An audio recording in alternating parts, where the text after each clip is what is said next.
ብሌን በአንቺ ምክንያት ሁሉን ነገር አጥቻለሁ። ለዛ ደግሞ እንዴት ብዬ እንደምበቀልሽ እኔ ነኝ የማውቀው።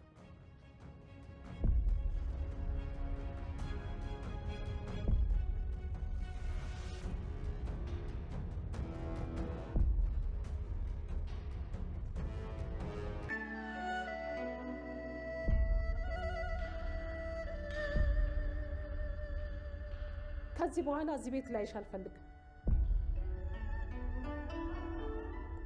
ባለፈ ራሱ መመለሴ በጣም ቆጭቶኛል። እሺ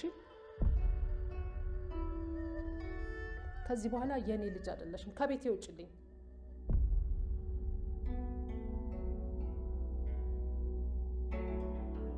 በኃይሉ በብሌንና በዳግም ተናዶ እነሱን ለመበቀል ወደ ወይዘሮ ገነት ቤት በሄደበት ሰዓት እንግዲህ ሁለቱም ደንግጠው ነበረ የቆሙት።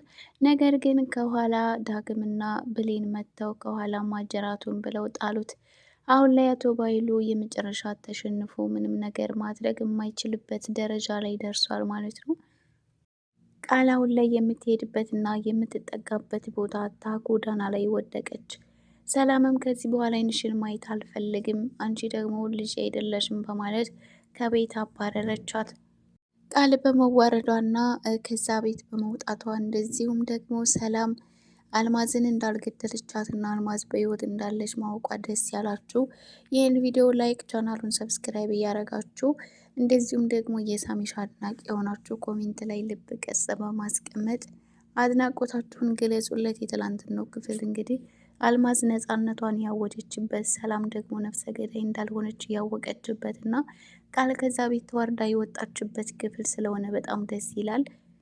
በቅርቡ ደግሞ ሰላምና ብሌን የእውነት እናትና ልጅ እንደሆኑ የሚያውቁበት ጊዜ በጣም ቅርብ ነው ማለት ነው። እሱንም በተስፋ እንጠብቃለን።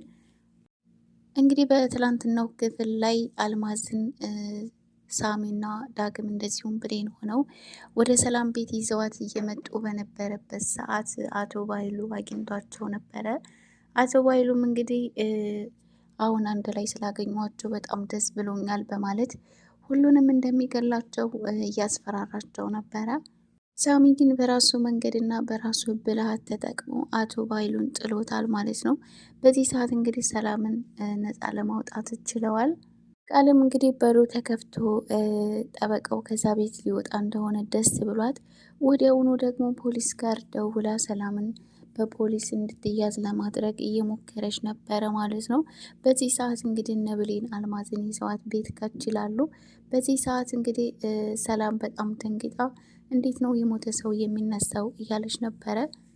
አልማዝ ግን የእውነት እንዳልሞተች እና በዛን ሰዓት ራሷን ስታ እንደነበረ እና ብቻ የተፈጠረውን ነገር በሂደት ካስረዳቻት በኋላ እኔ በጭራሽ ላምን አልችልም እያለች ነበረ። እንግዲህ ቃልም ይህንን ነገር ለማስቆም ሞክራ ነበረ ማለት ነው። አልማዝን በማስመሰል እና ምንም እንደማያውቅ በመሆን የእውነት በህይወት አለች፣ እኔ እኮ በእኔ ምክንያት የሰው ህይወት ጠፋ እያልኩ በጣም ስጨነቅ ነበረ እያለች አልማዝ ፊት ለማስመሰል እየሞከረች ነበረ። ነገር ግን አልማዝ ደግሞ ባክሽ አታስመስይ፣ በህይወት እንዳለው በደንብ ግጥም አድርገሽ ታውቂያለሽ እያለች ነበረ ያዋረደቻት ማለት ነው።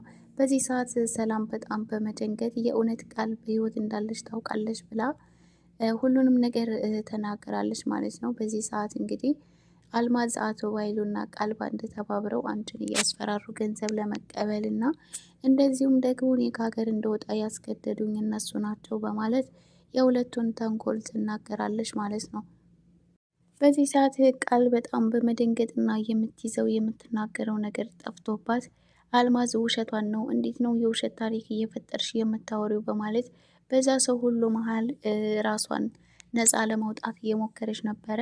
በነገራችን ላይ የቃል ድርቅና በጣም ነው የሚገርመው። ምክንያቱም እዛ ቤት ውስጥ ሁሉም ሴራዋን እና ተንኮሏን ያውቅባታል ከአልማዝ በስተቀር ማለት ነው። ሳሚም ዳግምም እንደዚሁም ብሌንም እሷ ምን አይነት ልጅ እንደሆነች በደንብ ያውቃሉ። ነገር ግን እነሱ ምናልባት እውነቱን ተናግረው ያዋርዱኛል ብላ እንኳን ሳትፈራ በድርቅና ነበረ አልማዝን አፋፏን ስትላት የነበረው።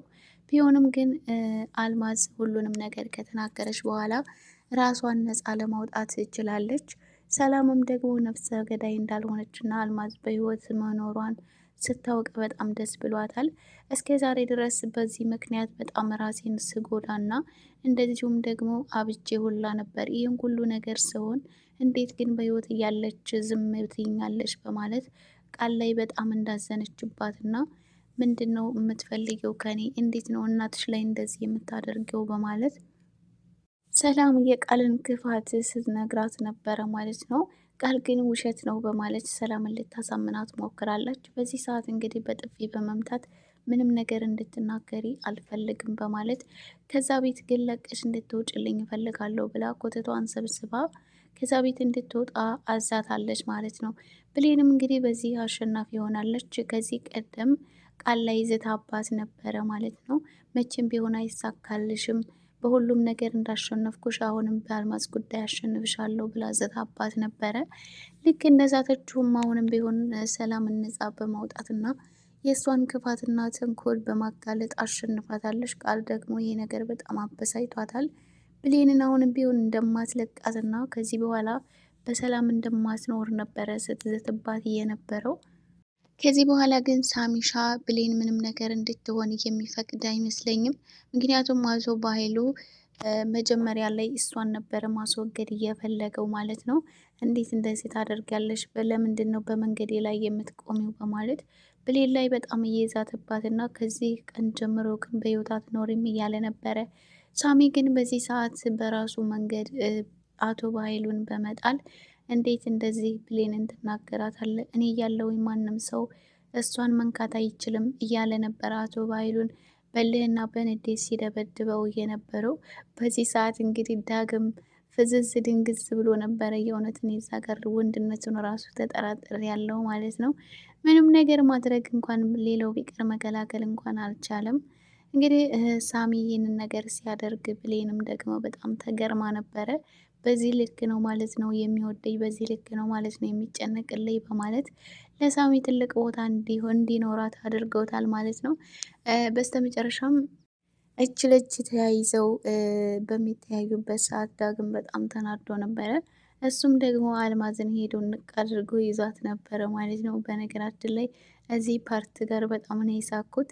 የዳግም ሁኔታ በጣም አስቆኛል። አልማዝን ንቅ አድርጎ ይዞ እያሳመማት ነበር። እሷም ደግሞ ለማስለቀቅ እየታገለች በመጨረሻ ግን ምንጭቅ አርጋ ነበረ ራሷን ያላቀቀችው። ቆይ እኔ ነኝ እንዲያናደድኩ እያለችው ነበረ ማለት ነው። ዳግም በጣም ቀንቶና ተናዶ ነበረ። ቢሆንም ግን ብሌን አሁን ላይ ለሳሚ ያላት አመለካከት እንዲቀየርና ጥሩ ቦታ እንዲኖረው አድርጓል ማለት ነው።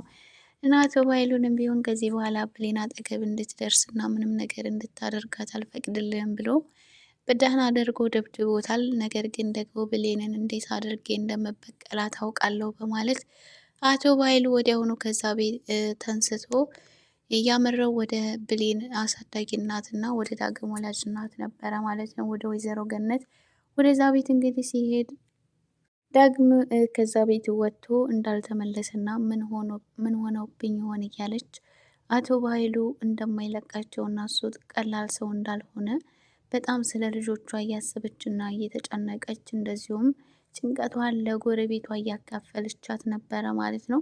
አቶ በኃይሉን እያሞት ነበረ እንግዲህ እሱ ከች ያለባቸው ማለት ነው። በዚህ ሰዓት ሁለቱም ደንግጠው ቆመው ነበረ።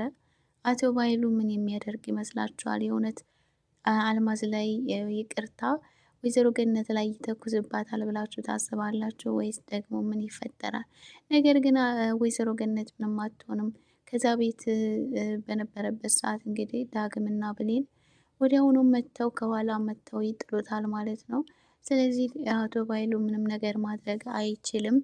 ገነት ምንም አትሆንም ማለት ነው። ውድ የአደራ ድራማ ተከታታዮች ሰላማችሁ ብዝት ይበልልኝ። ለቻናሉ አዲስ የሆናችሁ ላይክ፣ ሰብስክራይብ በማድረግ ቤተሰብ ሆኖ ለድምፄ በጣም ይቅርታ ጉንፋን ስለያዘኝ ነው ማለት ነው። በቀጣይ ቪዲዮ እስከምንገናኝ ሰላማችሁ ብዝት ይበልልኝ።